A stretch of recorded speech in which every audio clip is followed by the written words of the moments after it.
안녕하세요. 나름 파란만장한 삶을 살아온 40대 워킹맘입니다. 평소 일하면서 썰밤 사연 자주 듣고 있는데요. 익명의 힘을 빌어 오늘은 제 사연을 털어놓아 볼까 합니다. 충격과 기만으로 얼룩졌던 지난 결혼 생활에 대한 이야기인데요. 마지막에 끔찍한 반전이 숨어 있으니 꼭 끝까지 들어주세요. 그럼 시작해 보겠습니다. 저는 작은 지방 소도시 출신이에요. 지금이야 개발이 되면서 아파트와 고층 건물이 빼곡하게 들어섰지만 제가 살던 때만 해도 논밭이 대부분인 시골이나 다름없는 곳이었죠. 꿈 많은 소녀였던 제게 그런 고향은 너무 갑갑하고 재미없게 느껴졌어요. 그 시절 제 또래 친구들이 대부분 그렇듯이 저 또한 서울에 대한 막연한 동경을 품고 있었죠. 하지만 아버지가 워낙 엄하셔서 독립은 꿈도 꿀 수 없었는데요. 딱 하나, 당당하게 서울로 입성할 수 있는 방법이 있었어요. 바로 대학 진학이었죠. 고등학교 2학년 때까진 탱자탱자 놀다가 3학년이 되면서부터 바짝 정신을 차렸어요. 어떻게든 서울에 있는 대학에 들어가겠다는 일념으로 죽어라 공부했죠. 잠을 쫓기 위해 눈 밑에 치약을 바르고 얼음물에 발을 담가가면서 말이에요. 그런 노력 덕분일까요? 저는 당당하게 서울에 있는 유명 대학에 합격할 수 있었고요.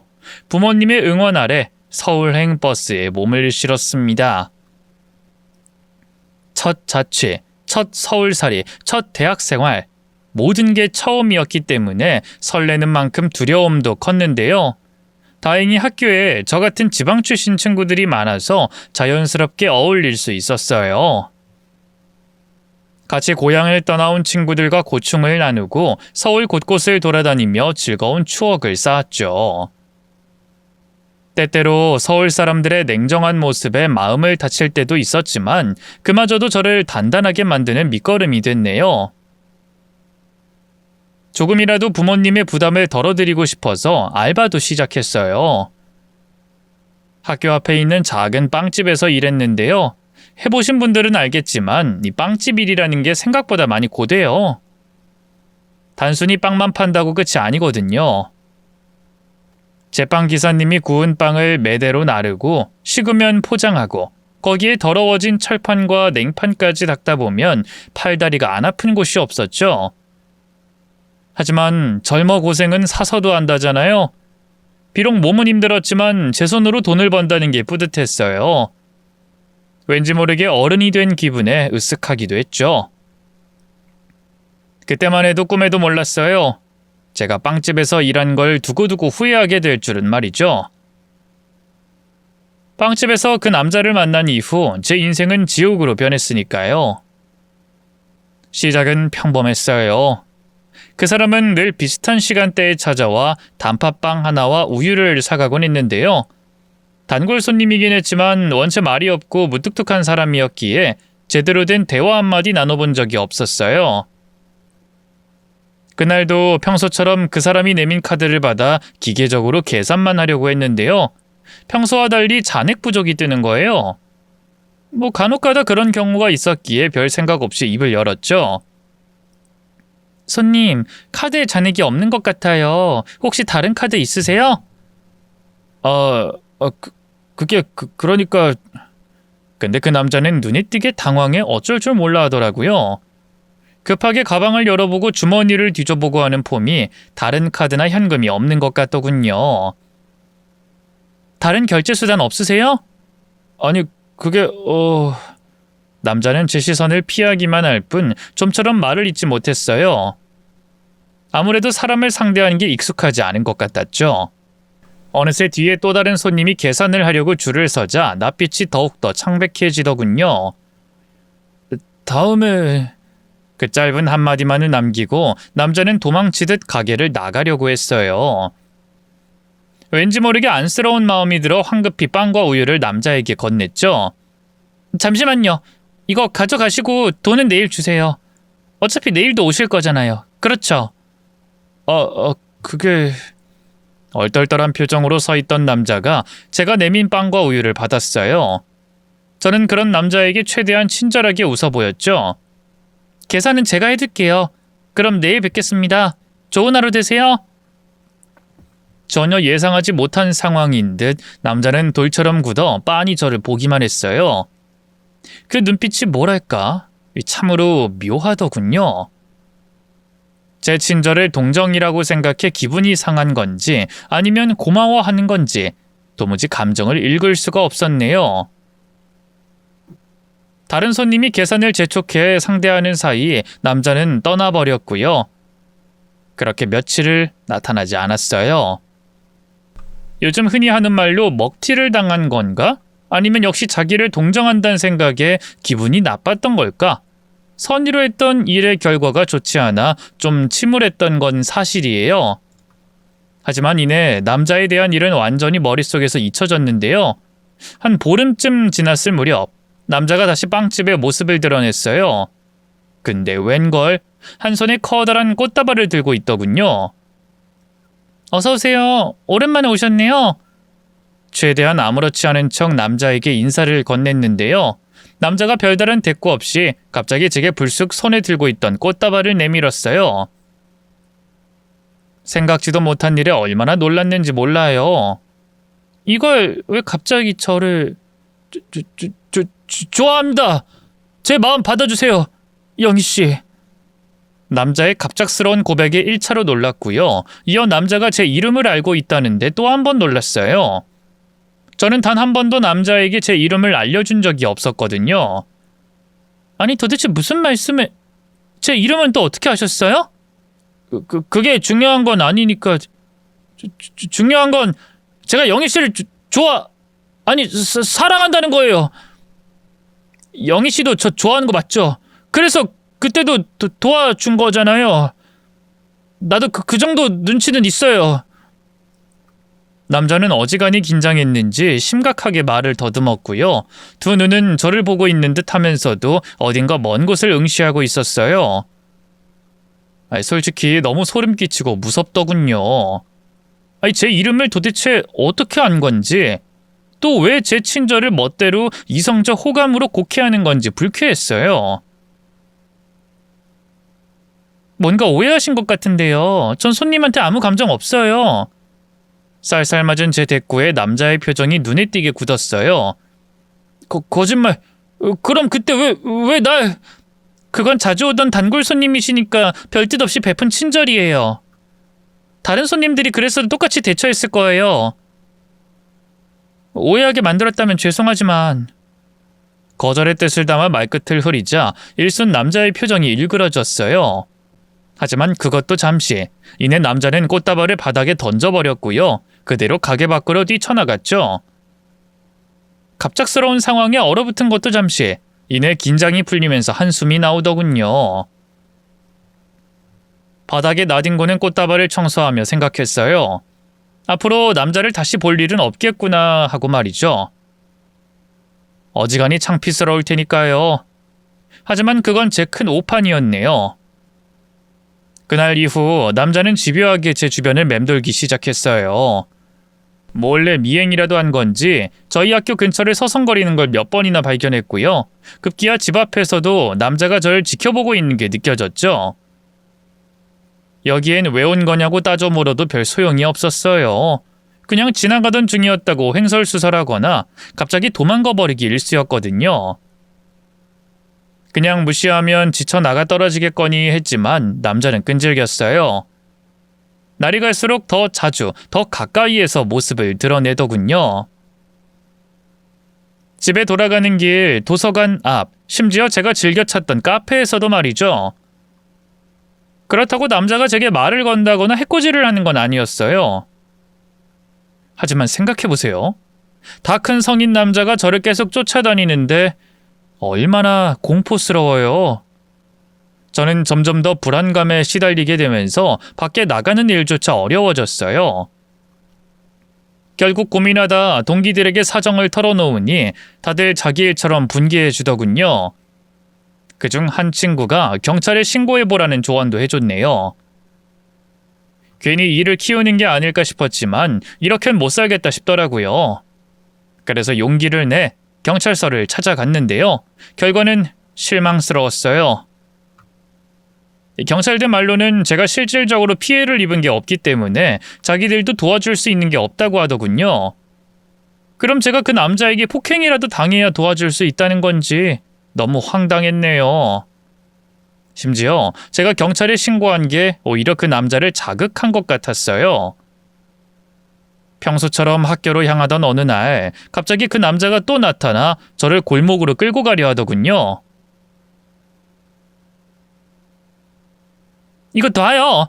대체 나한테 왜 이러는 거야? 남자의 완력이 너무 세서 반항해봐도 별 소용없었어요. 남자는 저를 놓아줄 생각은 않고 위협적으로 고함을 지르더군요. 경찰에 날 신고하려고 했지. 내가 뭘 어쨌다고. 너같이 건방진 여자는 혼 좀 나야 돼. 따라와. 살려주세요. 아무도 없어요? 누가 저 좀 살려주세요. 환한 대낮인데도 주변엔 아무도 없었어요. 정말 얼마나 무서웠는지 몰라요. 그런데 바로 그때 영희야! 하고 누군가 제 이름을 외치며 달려오더군요. 다름 아닌 같은 과 남자 동기였죠. 제 사정을 알고 있던 동기는 바로 상황을 파악했고요. 남자를 거칠게 밀치고 저를 자기 등 뒤로 숨겼죠. 이봐, 당신 대체 뭐야? 내가 영희 남자친구인데 왜 남의 여자친구 몸에 손을 대? 너 영희가 말한 스토커 그 자식 맞지? 스토커라니 누가... 스토커 맞잖아? 너 영희한테 고백까지 했다 차였다며? 남자가 말이야, 차였으면 깨끗하게 포기를 해야지. 이게 뭐하는 짓이야? 너 한 번만 더 영희 앞에 나타나봐. 그땐 내가 정말 가만 안 둘 줄 알아.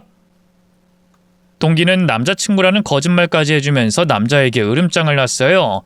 그러자 남자는 별다른 대거리도 못하고 꽁지가 빠져라 도망쳐버리더군요. 강약약강의 전형이었죠. 그제야 긴장이 풀린 저는 길바닥에 털썩 주저앉았고요. 아이처럼 엉엉 울고 말았죠. 어느 정도 진정이 된 뒤엔 동기와 바로 경찰서로 달려갔어요. 그리고 방금 있었던 일을 설명하며 그 남자를 신고하고 싶다고 했죠. 경찰도 이번엔 자기들이 한번 남자를 만나보겠다고 했는데요. 그로부터 며칠 뒤 경찰이 너무나 충격적인 소식을 전했어요. 글쎄, 저를 스토킹하던 그 남자가 죽었다는 게 아니겠어요? 정말요? 정말로 그 남자가 죽었다고요? 대체 어떻게... 자세한 건 저희도 모르겠는데 교통사고였다고 합니다. 수사 때문에 집으로 찾아가니 이미 장례까지 치른 상태였어요. 경찰의 말에 경악한 것도 잠시. 솔직히 정말 그러면 안 되지만 내심 속으로는 다행이라고 생각했던 것 같아요. 저는 그 남자가 저를 스토킹할 일은 없다는 생각이 들자 어찌나 안심이 되던지. 그때만 해도 저는 그 남자에게서 완전히 벗어났다고 생각했어요.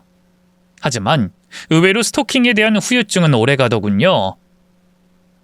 혼자 외출하는 게 병적일 정도로 무서워지고요. 거리를 걸으면 누군가 계속 저를 지켜보는 것만 같은 기분에 힘들었어요. 결국 저는 학교를 졸업하지 못하고 자퇴해버렸고요. 고향으로 내려가 회복기를 가졌어요. 부모님이 걱정하실까봐 스토커에 대한 얘기는 하진 않았고요. 그냥 몸이 아프다는 핑계를 댔네요. 하지만 언제까지 집에만 있을 순 없었어요. 부모님도 점점 이상하게 생각하시는 것 같아 또다시 도망치듯 서울로 올라왔죠.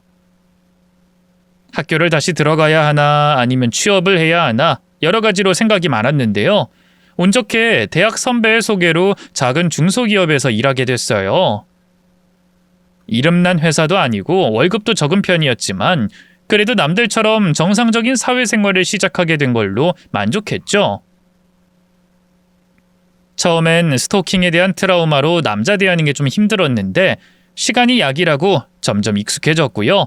하루하루가 다시 조금씩 평범해지는 듯 했네요. 그러다 회사 동료의 소개로 만난 남자와 사귀게 됐어요.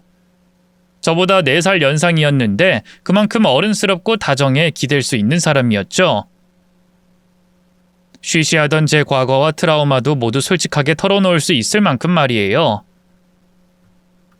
남자친구가 결혼을 서두르고 싶어 해서 사귄 지 1년도 안 돼 양가 부모님께 인사도 드렸는데요. 저희 부모님은 대기업 다니고 건실해 보이는 남자친구를 당연히 마음에 들어 하셨는데 솔직히 저는 예비씨에게 인정받을 자신이 없었거든요. 대학 중퇴에 직업도 그저 그랬으니까요. 하지만 웬걸 인사드리러 간 첫날부터 시부모님은 저를 열렬히 환대해 주셨어요. 특히 시어머니는 버선발로 뛰어나와 저를 꽉 안아주셨죠. 네가 영이구나. 잘 왔다 잘 왔어. 이제야 이렇게 얼굴을 보는구나. 아, 네. 제가 너무 늦게 인사드렸죠, 어머님. 아이 별말을 다 한다. 자, 여기서 이렇게 아니라 얼른 들어가서 밥부터 먹자꾸나. 너 온다고 해서 내가 오랜만에 솜씨 좀 발휘해봤는데 입에 맞을지 모르겠어. 시어머니는 수저에 손수 반찬까지 올려주면서 저를 극진하게 챙겼어요. 사실 시어머니를 처음 봤을 때 왠지 모르게 낯이 익었거든요. 약간 무섭게 생기신 편이라 그런가 이상하게 좀 저어하는 마음도 들었고요. 하지만 제게 너무 잘해주셔서 그런 감정도 이내 사라지고요. 하루빨리 이 집 며느리가 되고 싶다는 생각만 들더군요. 그 뒤로 결혼 준비는 일사천리로 진행됐어요. 물론 장애물이 아예 없는 건 아니었어요. 남자친구에겐 2살 터울의 여동생이 한 명 있었는데요. 예비 시누이만큼은 저를 별로 탐탁치 않아 했죠. 대놓고 뭐라고 하는 건 아니었지만 늘 저를 매서운 표정으로 쳐다보고요. 살갑게 말을 걸어도 자리를 피해버리곤 했네요. 남편은 동생이 낯을 가려 그렇다며 이해하라고 했지만 솔직히 신경 쓰이는 게 사실이었어요. 예비 시누이가 결혼 전에 한번 제동을 걸지 않을까 했는데 역시나 불길한 예감은 틀리는 법이 없더군요. 시기 얼마 남지 않은 어느 날 예비 시누이가 따로 저를 불러냈어요. 그리고는 다짜고짜 남자친구와 헤어지라고 하더군요. 그쪽 아직 젊고 예쁘니까 우리 오빠 아니더라도 다른 좋은 남자 얼마든지 만날 수 있잖아요. 그러니까 좋은 말로 할 때 그냥 헤어지세요. 솔직히 너무 당황스러웠어요. 기분이 상하기도 했고요. 그래도 예비 시누이여 척지고 싶진 않았기에 최대한 부드러운 말투로 입을 열었죠. 절 마음에 안 들어하는 건 알아요. 제가 진석 씨에 비해 가진 것도 없고 조건도 별로니까. 하지만 저 진석 씨 사랑하는 마음만큼은 진심이에요. 잘 살 자신 있으니까 지켜봐주면 안 될까요? 하지만 제 애원에도 예비 시누이의 표정은 도통 풀리지 않았어요. 정말 답답하네. 그쪽 문제가 아니에요. 우리 오빠 그렇게 좋은 사람 아니라고요. 네? 그게 무슨 말이에요? 진석 씨가 좋은 사람이 아니라니 무슨 뜻으로 그런 얘기를 하는 건지. 그게 그러니까 저희 오빠 말이죠. 한참 뜸을 들이던 예비 시누이가 이내 너무나 충격적인 고백을 했어요. 실은 우리 오빠 여자 경험이 엄청 많아요. 그쪽 사귀기 전에도 이 여자 저 여자 다 만나고 다녔고 심지어 양다리 걸친 적도 있다고요. 결혼 후에도 안 그런단 보장 있어요? 결혼하면 그쪽만 후회할 거예요. 그러니 제 말 들어요. 남자친구에게 여성 편력 문제가 있을 줄은 꿈에도 몰랐기 때문에 당혹스러웠어요. 그래서 고민하다 남자친구에게 이 사실을 털어놨죠. 그러자 남자친구는 펄쩍 뛰더군요. 아니 진아 걔가 그런 말을 했단 말이야? 자기는 그 말을 믿어? 그럼? 자기 동생이 나한테 거짓말을 했다는 거야? 당연하지. 자기도 그동안 날 쭉 봐왔잖아. 내가 언제 한눈 판 적 있어? 나 만나기 전엔 어땠는지 모르지. 양다리도 걸쳤다던데. 그건 순 새빨간 거짓말이야. 진하게 자기를 계속 마음에 안 들어하는 눈치더니 그런 거짓말로 결혼 깨려고 한 거네. 혼란스러웠지만 제가 1년간 봐온 남자친구를 믿기로 했어요. 저한테 정말 헌신적인 사람이었으니까요. 그래서 예비 시누이의 반대를 무릅쓰고 결혼을 감행했죠. 솔직히 그 이후 시누이 얼굴 보는 게 많이 껄끄러웠는데요. 다행히 시누이가 타지로 취업하게 되면서 자연스레 얼굴 볼 일이 별로 없어졌네요. 남편도 시누이가 먼저 시짜짓하며 불편하게 굴었으니 굳이 제가 먼저 연락하지 말라고 하더라고요. 결혼 생활은 제 생각보다 더 순탄했어요. 사실 주변에 시집살이로 마음고생하는 친구들도 많았어서 걱정이 컸는데요. 시부모님은 결혼 전이나 후나 한결같이 제게 잘해주셨어요. 제가 불편할 거라며 신혼집엔 잘 오지도 않으셨고요. 그러면서도 제가 좋아하는 반찬이나 과일 같은 걸 택배로 붙여주곤 하셨죠. 젊은 시절 고생했던 걸 이렇게 시집 잘 간 걸로 보상받는구나 싶을 정도였는데 웬걸 결혼하고 반년도 안 돼 문제가 생겼어요. 그건 바로 남편의 확 달라진 태도였죠. 원래 남편은 연애 때 소위 사랑꾼이라고 불릴 만큼 제게 잘해줬거든요. 누구 잘못으로 싸웠든 늘 자기가 먼저 숙이고 들어왔고요. 모든 일상을 저와 공유할 만큼 곰살맞았죠. 하지만 결혼한 뒤로 남편은 완전히 다른 사람이 됐어요. 부쩍 무뚝뚝해지고 잘 웃지도 않았죠. 어디 그뿐인가요?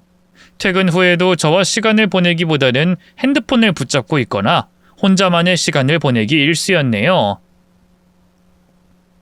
처음엔 일이 피곤해서 그런가 보다 하고 이해하려고 했어요. 하지만 점점 대화 자체가 줄어들면서 불안한 마음이 커져가더군요. 신우이가 얘기했던 남편의 여성 편령 문제가 떠오르기도 했어요. 남편에게 무슨 일 있냐고, 요즘 왜 그러냐고 물어봐도 돌아오는 대답은 늘 별거 아니다, 피곤해서 그렇다는 식이었어요. 그런 남편의 태도가 저를 점점 지치게 만들었죠. 그날도 그랬어요.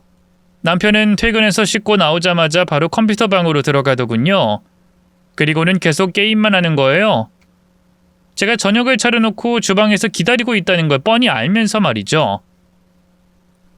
이대로는 못 살겠다 싶더라고요. 그래서 컴퓨터 방으로 들어가 남편을 불렀어요. 여보, 잠깐 나 좀 봐. 왜? 나 지금 바쁜 거 안 보여? 게임하느라 바쁜 거잖아. 잠깐 대화 좀 하자고.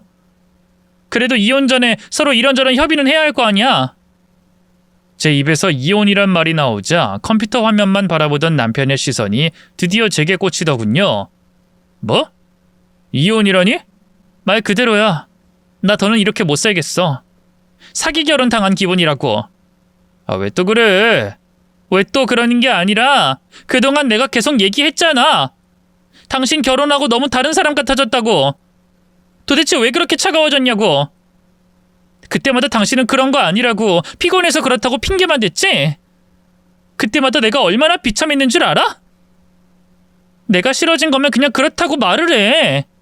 아가씨 말대로 당신 여성 편력 때문에 벌써 내가 질린 거라면 그냥 이혼해 줄 테니까. 악에 친 제 고함에 남편은 당황한 것 같았어요. 벌떡 일어나 제 쪽으로 다가오더니만 필사적으로 변명하더군요. 당신이 싫어지긴 왜 싫어져? 그런 거 아니야. 그럼 대체 왜 이러는 건데? 실은 요즘 회사 사정이 많이 안 좋아. 구조조정할 거란 소문도 있고 당신하고 결혼하자마자 이런 일 생기니까 눈앞이 캄캄하더라고. 앞으로 어떻게 가장으로서 책임을 져야 하나, 아이가 태어나면 그땐 또 어떡하나, 이런저런 생각이 많았어. 생각지도 못한 남편의 말에 놀란 것도 잠시, 제가 싫어져서 그런 게 아니라는 걸 알게 되자 안심이 됐어요. 그러자 왈칵 울음이 나오더군요. 그럼 진작에 그렇다고 얘기를 했어야지. 난 당신이 정말 나한테 질린 줄 알았잖아. 그럴 리가 있어? 결혼한 지 얼마나 됐다고. 난 나름 당신이 걱정할까봐 혼자서 고민했던 건데 괜히 당신만 더 힘들게 한 것 같네. 미안해. 남편이 저를 힘껏 끌어안아줬어요. 그리고는 앞으로는 절대 울게 만들지 않겠다고 새끼손가락 걸고 약속까지 하더군요. 그날 이후 남편은 다시 옛날의 남편으로 돌아왔어요. 하지만 여전히 회사 일에 대한 압박이 큰지 잠을 잘 이루지 못했고요. 때때로 가위에 눌려 끙끙거리거나 악몽을 꾸기도 했네요. 그런 남편이 너무 안쓰러웠어요. 그래서 차라리 그만두라고, 둘이서 장사를 하든 뭘 하든 다른 걸 해보자고 말도 해봤는데요. 남편은 잘릴 때까지 버텨보겠다면서 씁쓸하게 웃기만 하더군요. 걱정되는 마음에 시어머니에게도 이 사실을 털어놨는데요. 시어머니가 좀 옛날 분이시라 무속신앙을 원체 잘 믿으시거든요. 꾸준히 다니는 단골 무당집도 있을 정도고요. 아니나 다를까 이번에도 무당과 상의하고 왔다면서 부적을 주시더라고요. 이 부적을 진석이 베개 밑에 넣어놓거라. 귀신을 쫓아 잠을 잘 자게 해준다더라. 진석이가 이런 거 워낙 싫어하니까 말하지 말고 몰래. 알겠지? 남편 몰래 부적을 쓴다는 게 찝찝했어요. 하지만 시어머니의 정성이라 생각해 굳이 마다하지 않기로 했죠. 혹시라도 남편이 이 부적 때문에 더는 악몽을 꾸지 않는다면 잘된 일이었고요. 그런데 시어머니가 갑자기 부적 한 개를 더 내밀더군요. 이건 뭐예요, 어머님? 이건 네 거. 부부들이 같이 써야 효과가 더 좋다는구나. 부부 금슬도 좋아지게 한다니까 네 베개 밑에도 하나 넣어놓거라. 비싸게 주고 한 거니까 꼭 넣어둬야 한다. 알았지? 그날 밤 시어머니께서 주신 부적을 남편과 제 베개 밑에 넣어뒀어요.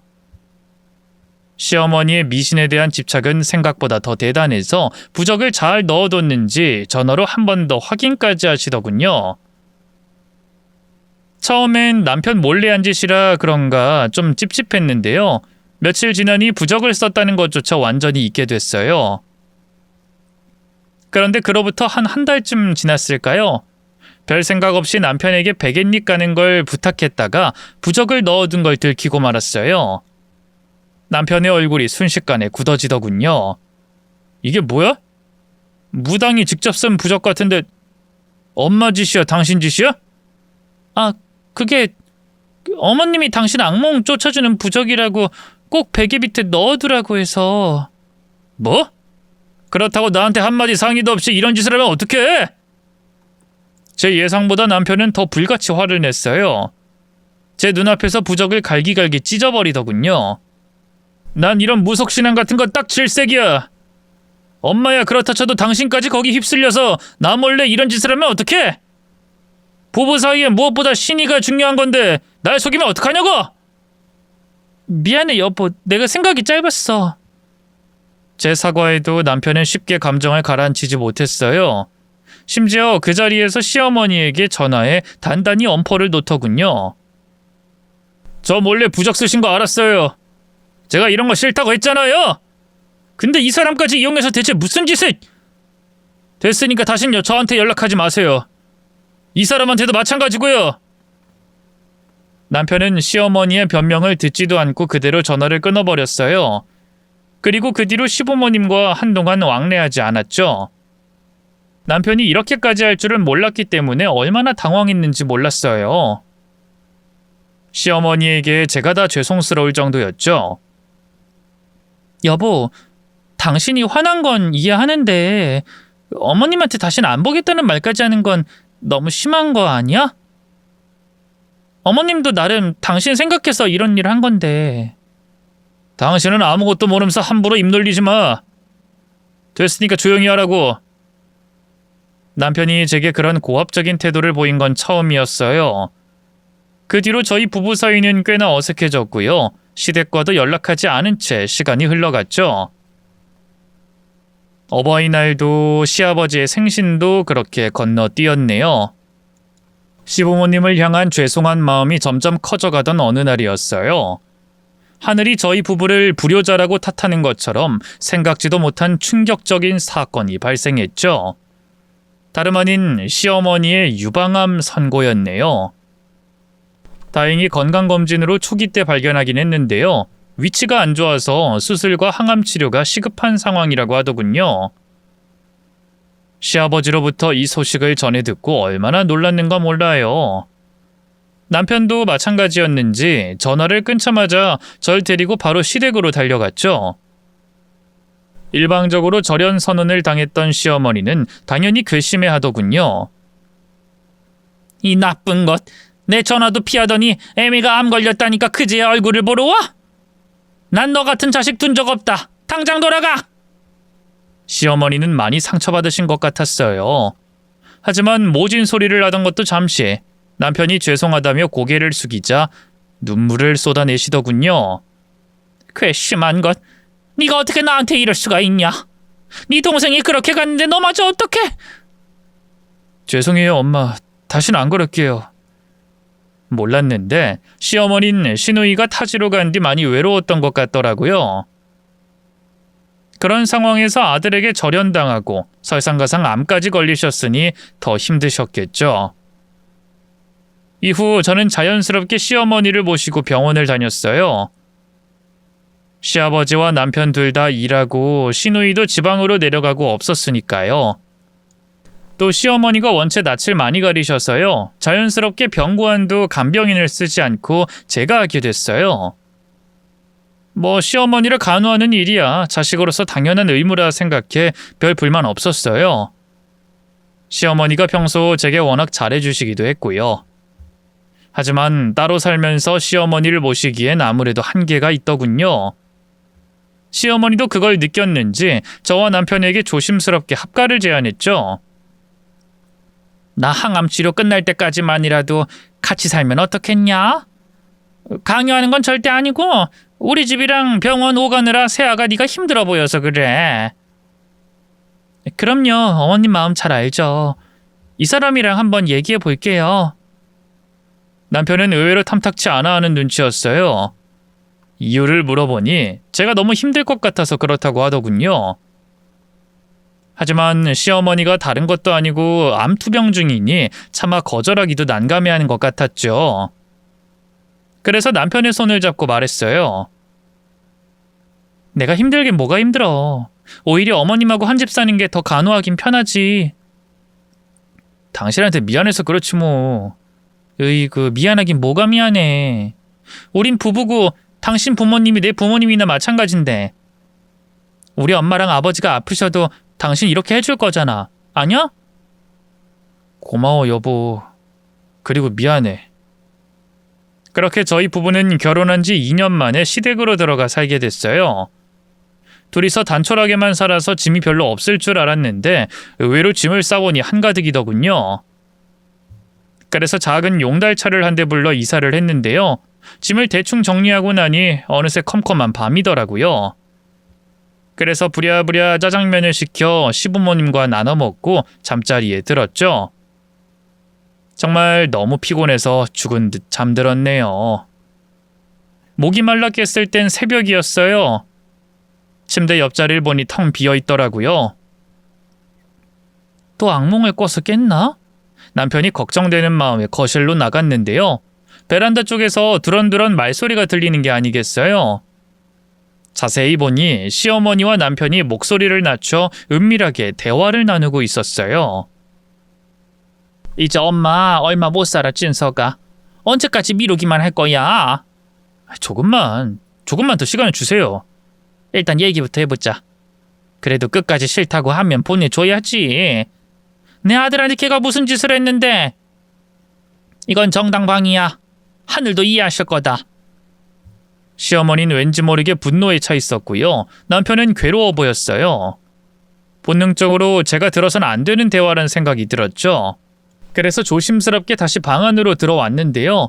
갑자기 협탁에 놓아뒀던 제 핸드폰이 울리더군요. 깜짝 놀라 발신인을 확인하니 엄마였어요. 이 밤중에 무슨 일인가 싶어 얼른 받았죠. 여보세요? 엄마? 그런데 제가 미처 뭐라고 입을 떼기도 전에 엄마가 다급하게 외쳤어요. 영희야, 너 지금 어디야? 어디긴 어디야, 시댁이지. 오늘 이사했잖아. 너 니네 식구 모르게 빨리 친정으로 와. 어서. 뭐? 그게 무슨... 이유 묻지 말고 빨리 와. 시간 없어. 절대 아무한테도 말하면 안 된다. 몰래 빠져나와야 해. 알겠지? 다급한 엄마의 목소리에 일단 전화를 끊었어요. 동시에 밖에서 발걸음 소리가 들려 재빨리 침대에 누워 자는 척했죠. 잠시 후 남편이 방 안으로 들어왔고요. 아무 일 없었다는 듯이 제 옆에 눕더군요. 얼마나 그렇게 있었을까요? 남편이 고른 숨소리를 내는 걸 확인하고 조심스럽게 몸을 일으켰어요. 그리고 바로 현관문을 박차고 나와 집으로 달려갔죠. 거리가 제법 돼서 택시비가 꽤 많이 나왔지만 그런 걸 따질 겨를이 없었어요. 친정엄마에게 도대체 뭔 일이 생긴 건가 너무 불안했거든요. 친정에 도착해 바로 현관문을 열었는데요. 눈앞엔 깜짝 놀랄 광경이 펼쳐져 있었어요. 생각지도 못한 남자가 부모님과 같이 마주 앉아 있더군요. 도대체 누구였냐고요? 바로 대학 시절 스토커로부터 저를 도와줬던 동기였죠. 그 사건 이후 짧게 사귀기도 해서 부모님 또한 얼굴을 알고 있긴 했는데요. 그래도 그렇지 전 남자친구가 제게 연락도 없이 저희 집에 와 있다니 너무 황당하더군요. 아니 민철이 네가 우리 집엔 웬일이야? 영희야, 그게... 이걸 어디서부터 설명해야 할지 모르겠다. 전 남자친구의 얼굴은 사뭇 심각했어요. 한참을 뜸을 들이다가 갑자기 자기 근황부터 털어놓더군요. 영희, 너 내가 공부 때문에 쭉 미국에 있던 건 알지? 엊그제 오랜만에 한국 들어와서 동기들 만났는데 그중 한 명이 네 SNS를 보여주더라고. 내가 거기서 네 결혼 사진 보고 얼마나 놀랐는 줄 아냐? 동기한테 네 바뀐 연락처 물어봐서 계속 전화했는데 안 받아서 급한 마음에 너희 집까지 뛰어온 거야. 이사 때문에 정신이 없었고 이후엔 바로 쓰러져서 잠들어 버렸기 때문에 핸드폰을 미처 확인하지 못한 상태였어요. 주머니 속에 들어있던 핸드폰을 꺼내보니 부재중 통화가 여러 개 와 있더군요. 이사 때문에 바빠서 핸드폰 볼 여력이 없었어. 근데 내 결혼 사진을 보고 놀랄 게 뭐가 있어? 우리가 나쁘게 헤어진 건 아니지만 그렇다고 결혼 사실을 알리는 것도 이상하잖아. 그게 뭐라고 이 한밤중에 우리 집까지 달려와. 아니, 내가 놀란 건 네가 결혼해서가 아니야. 나랑 헤어지고 당연히 다른 사람이랑 결혼할 수 있지. 근데 그 상대가 문제인 건데. 또다시 한참 뜸을 들이던 전 남자친구가 이윽고 너무나 충격적인 얘기를 했어요. 놀라지 말고 잘 들어. 영희야, 내가 그 스토커 상대하면서 그 사람 부모하고도 얼굴 본 적 있었잖아. 왜 우리가 경찰에 신고하고 나서 경찰이 그 사람들한테 네 연락처 알려주는 바람에 네가 무섭다고 해서 결국 나 혼자 만났었고, 기억나? 전 남자친구의 말에 그제야 묻어뒀던 기억이 떠올랐어요. 스토킹 신고 후 그 남자의 부모가 한번 연락을 해왔었죠. 합의하자고 했을 때? 맞아, 기억나. 근데 그 스토커 얘긴 갑자기 왜... 내가 만났던 그 스토커 부모 말이야. 네 시부모야. 뭐라고? 순간 머릿속이 새하얘졌어요. 전 남자친구가 대체 무슨 말을 한 건지 이해할 수 없었죠. 시부모님이 그때 나를 스토킹했던 그 남자의 부모라뇨. 어이가 없다 못해 화가 났네요. 말도 안 되는 소리 그만해. 그냥 닮은 사람이겠지. 아니야, 확실해. 부모 둘 다 닮은 확률이 얼마나 되겠어?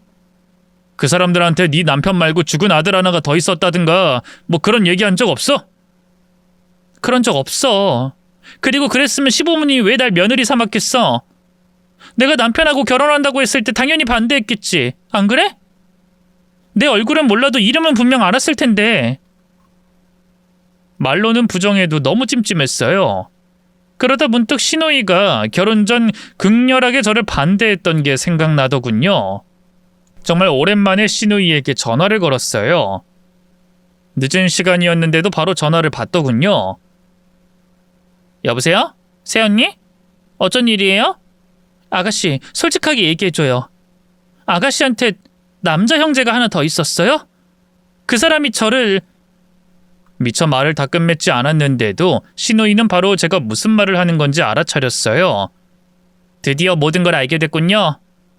그러게 내가 말렸잖아요. 결혼하지 말라고. 그럼 그게 진짜란 말이에요? 나를 스토킹하던 그 남자가... 맞아요. 제 둘째 오빠였어요. 대체 왜 아가씨도 어머님 아버님도 심지어 그 사람까지도 제게 그 사실을 속인 거예요? 미안해요. 식구들이 영혼 결혼식인지 뭔지 말도 안 되는 계획을 세울 때 제가 더 적극적으로 말렸어야 하는 건데. 신우이의 입에서 튀어나온 영혼 결혼식이라는 말에 가슴이 한층 더 싸늘하게 가라앉았어요. 무슨 말이에요? 영혼 결혼식이란요? 새언니, 그 얘기까진 몰랐던 거예요? 그럼 어떻게 죽은 오빠의 존재를... 신우이는 몹시 당황스러운 눈치였어요. 저는 그런 신우이를 닥달해 알고 있는 모든 걸 얘기해달라고 했죠. 이윽고 신우이가 털어놓은 진실은 너무나 경악스러웠네요. 그 스토커가 죽은 후 시어머니는 매일 밤 악몽을 꿨다고 해요. 죽은 아들이 꿈에 나타나 제 이름을 부르며 울고 또 우는 꿈이었다고 하더군요. 당연히 시어머니는 무당부터 찾아갔는데요. 선무당이 사람 잡는다는 표현을 이럴 때 써야 할까요? 아니 글쎄, 그 무당이 둘째 아들의 원한을 풀어주려면 저와 영혼 결혼식을 시켜야 한다고 했다는군요. 새언니한테 얘기해봤자 어차피 학을 떼면 싫다고 할 게 뻔하니까 엄마가 어쩌면 좋냐고 다른 방법을 물어봤는데요.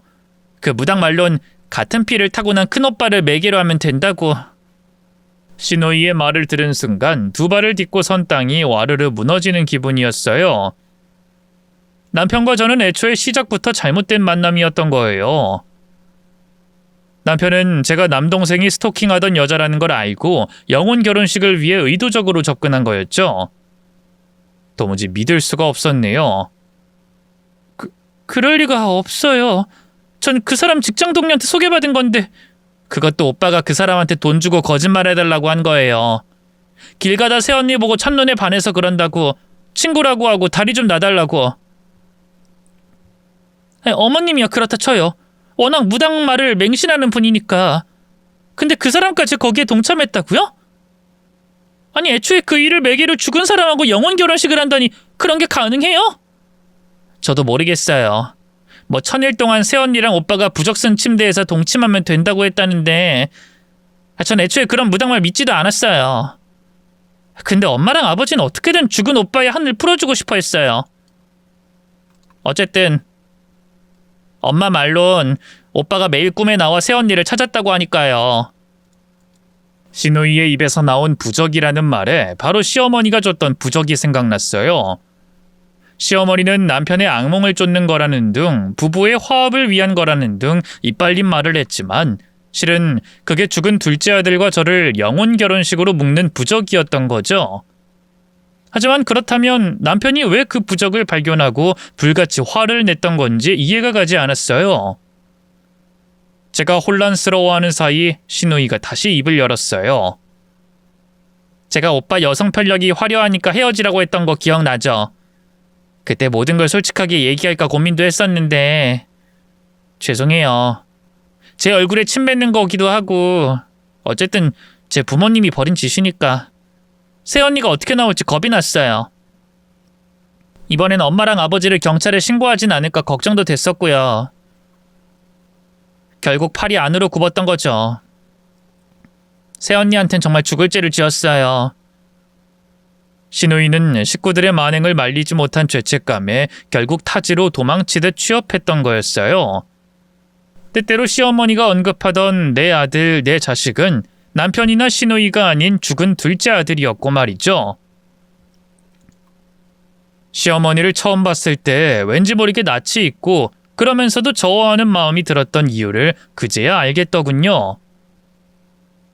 너무 끔찍해서 기억 저편에 묻어뒀던 스토커의 얼굴을 새삼 떠올려 보니 시어머니와 제법 닮아 있더라고요.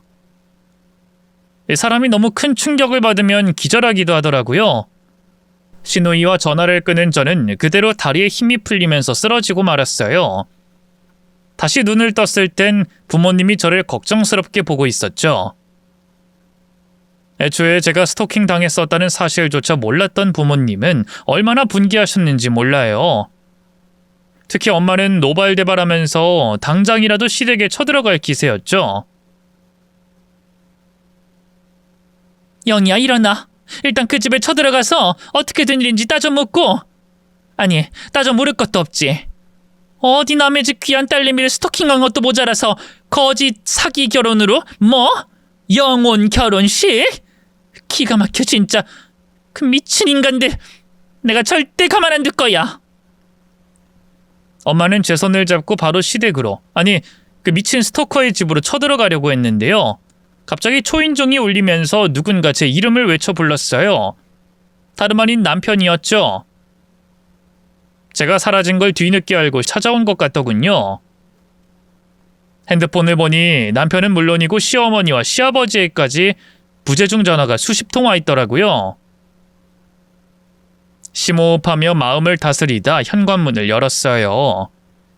이미 시누이가 남편에게 연락을 했던가 보죠? 남편의 얼굴은 유령처럼 창백하게 질려 있었어요. 절 보자마자 넙죽 엎드려 용서를 빌더군요. 미안해 여보, 많이 놀랐지? 내가 언젠간 다 설명하려고 했는데 그랬는데 차마 입이 안 떨어져서. 제가 미처 뭐라고 대거리하기도 전에 아버지가 남편에게 달려들었어요. 이 개같은, 지금 그걸 말이라고 해? 믿고 내 딸을 맡겼는데 어떻게 이럴 수가 있나? 죄송합니다 장인어른. 장인어른은 얼어 죽을. 이 결혼 무효야. 내 딸은 다신 그 집으로 갈 일 없으니 그렇게 알게. 흥분한 아버지는 남편을 향해 주먹을 휘둘렀어요. 옆에 있던 엄마도 화를 참지 못하고 같이 합세해 남편을 때렸죠. 남편은 묵묵하게 그냥 맞기만 하더라고요. 마치 자기가 지은 죄를 알고 있다는 듯해 더 끔찍했네요.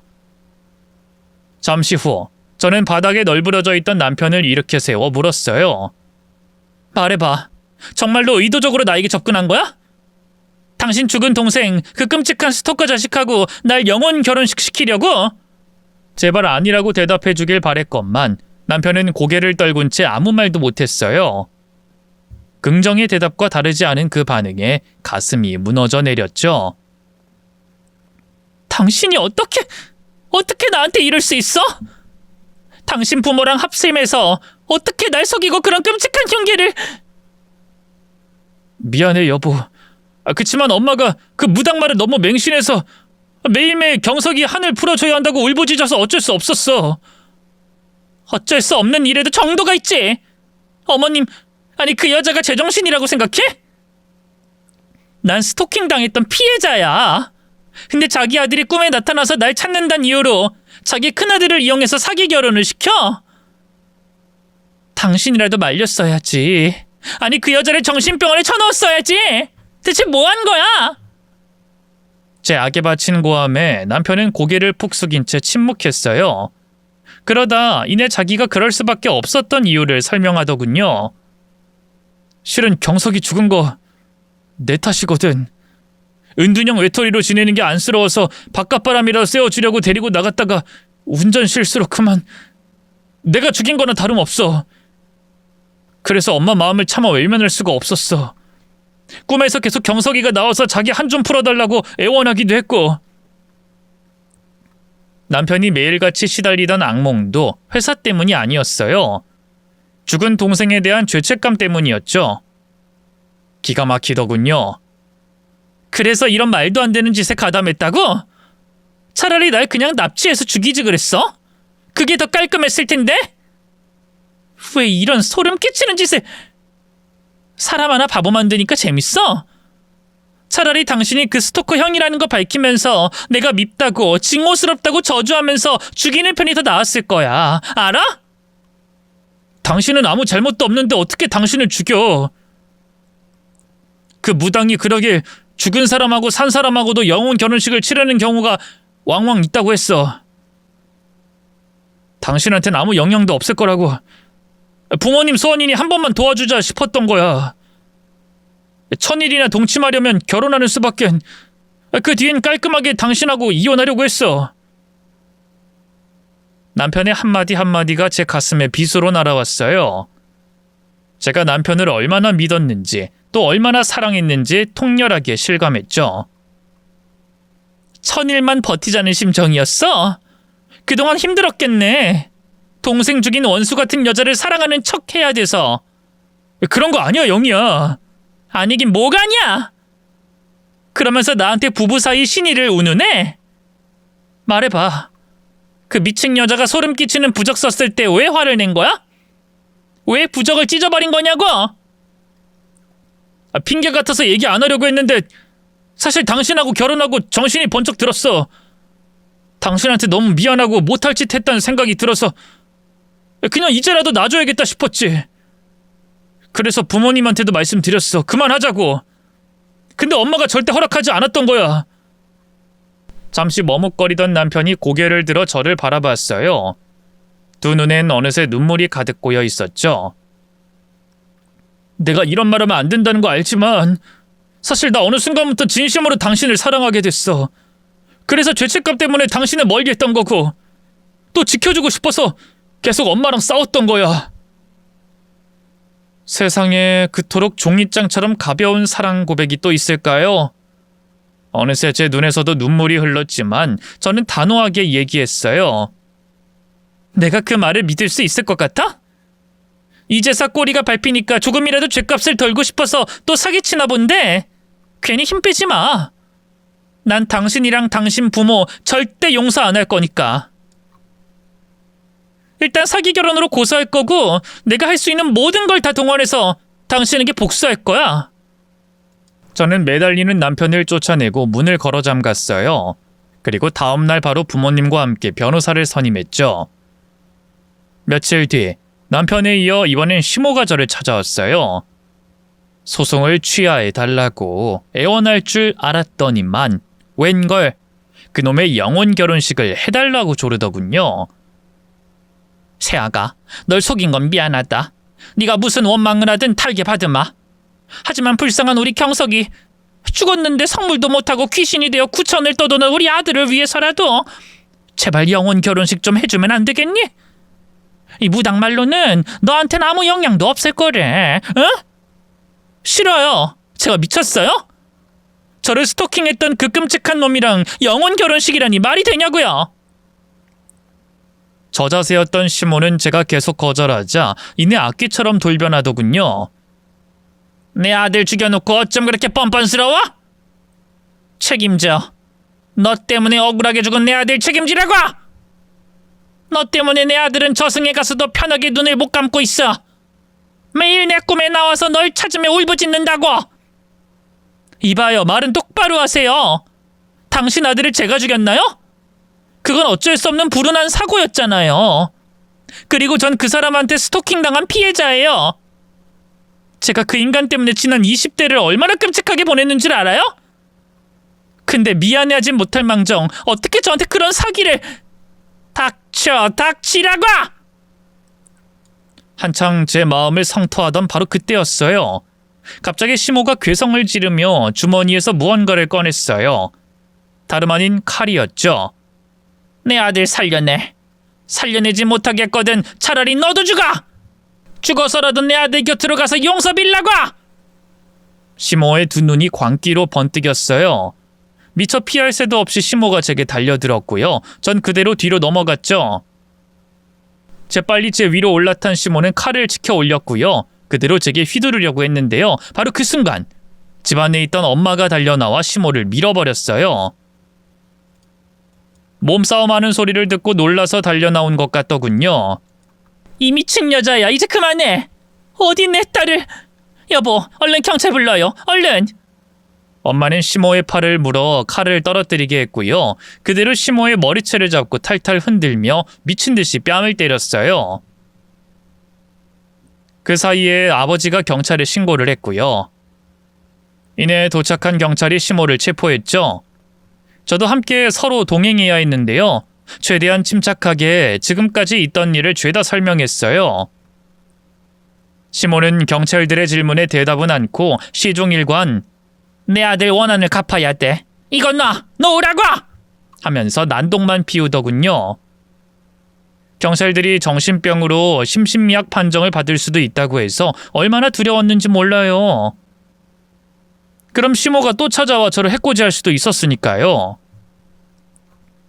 하지만 다행히 재판에서 시모의 심신미약은 인정되지 않았고요. 시부모와 남편은 각각 사기죄와 살인미수 등으로 실형을 선고받았어요. 그중 저를 직접적으로 해하려 했던 시모만이 징역형을 살고 있죠. 제가 당한 것에 비해 가해자들이 너무 죄를 적게 받은 것 같아 억울하기도 했는데요. 인과응보라는 말이 괜히 있는 게 아니더라고요. 재판이 끝나고 얼마 안 돼 시부는 뇌졸중으로 쓰러져 반신마비가 됐고요. 전 남편은 진짜로 회사에서 잘려 백수가 됐어요. 지금은 시부 병구안하느라 노가다를 뛴다고 하더군요. 한때 끈질기게 제게 돌아와 달라며 연락하기도 했는데 경찰에 신고하겠단 말을 하니 바로 연락이 뚝 끊겼죠. 그 사람 잡는 선무당도 제가 신고해서 지금은 밥줄 끊긴 상태예요. 그런 미친 인간한테서 또 피해자가 나오면 안 되잖아요. 현재 저는 과거의 상처를 뒤로하고 조금씩 앞으로 나아가고 있어요. 물론 아직까지 그 트라우마에서 완전히 벗어났다고 할 순 없지만 그래도 지금 남편 만나면서 많이 좋아졌네요. 그이도 제 과거를 전부 알고 있는데요. 결혼 상대로 꺼릴 법도 한데 기꺼이 제 상처를 품어주고 보듬어줬어요. 남편이 없었다면 전 아직도 과거 그 끔찍했던 기억에 발목 잡혀 괴로워하고 있었을지도 몰라요. 하지만 지금은 남편과 함께 또 든든한 두 아들과 함께 더 나은 내일을 기대하며 잘 살고 있답니다. 긴 얘기 들어주셔서 고맙습니다. 올해도 얼마 남지 않았는데 끝까지 파이팅 하시고요. 늘 건강하세요.